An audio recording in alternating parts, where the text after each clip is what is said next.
তোমার choice filling এ তুমি এরকম ভাবে কলেজেস গুলো রেখেছো যেখানে তোমার হয়তো কোনো সিএসসি স্পেশালাইজেশন অ্যালোটেড হয়েছে, বা সেটা হয়তো সিএসসি এআইএমএল বা কোনো কারণে আইটি অ্যালোট হয়েছে কিংবা ইসি অ্যালোট হয়েছে। এবার তোমার যে চয়েস ফিলিং এর লিস্ট সেটার অনুযায়ী তুমি চাইছো যে দাদা আমি ইয়েস আপগ্রেডেশন করবো, তো এখানে একটা অ্যালার্ট তোমাকে আমি বলতে চাই, ভালোভাবে শুনবে। কারণ দেখো, আমি আমার নিজের 100% দিয়ে চেষ্টা করছি তোমাদের হেল্প করার, ঠিক আছে? এটা তোমরা জানো, কোথাও না কোথাও জেনুইননেস দেখা যায়, এবং আশা রাখছি যে তোমরা বা তোমাদের যা গার্জেন্সরা আছেন তারা এই ব্যাপারটা রিয়েলাইজ করতে পারেন।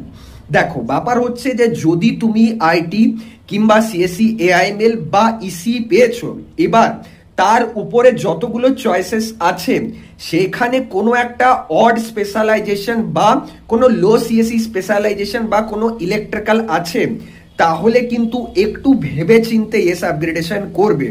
তার কারণ হচ্ছে যে সিটটা পেয়েছো তার ওপরের দিকেই তো যাবে কাউন্সিলিং এর রাউন্ড 2 এর জন্য।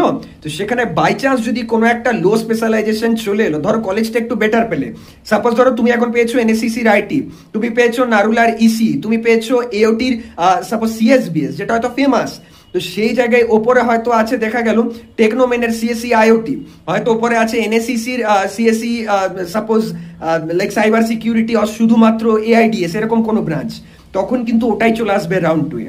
তখন কিন্তু তুমি রিগ্রেট করবে, তুমি আফসোস করবে। তার কারণ হচ্ছে রাউন্ড 1 এ কিছু একটা স্যাটিসফাইড না এলে সেটা রাউন্ড 2 এ যাওয়ার একটা অপশন থাকে, কিন্তু রাউন্ড 2 তে যদি কিছু না আসে, এবার তো মপ আপ নেই, তখন কি করবে? কানতে হবে কিন্তু তখন। তো এই জিনিসটা একটু ভেবে চিনতে তবেই নাও ডিসিশন যে ইয়েস আপগ্রেডেশন করবো কিনা। আমাকে প্রচুর স্টুডেন্টস কল মেসেজ করে যাচ্ছে, একার পক্ষে এতজনকে মানে সামলানো আমার জন্য সম্ভব নয়। পেড গ্রুপে অলরেডি লাইভ চলছে, ডিসকাশন চলছে, যতটা পাচ্ছি করছি, ওখানেও প্রচুর স্টুডেন্টসকে রেসপন্স করতে পারছি না, চেষ্টা করছি যতটা পারার হেল্প করার। তো তোমরা কোঅপারেট করো, আর যে ভিডিওসগুলো দিয়ে যাচ্ছি এগুলো শেয়ার করো নিজেদের বন্ধুদের সাথে, আর চ্যানেলটা সাবস্ক্রাইব করো। Thank you.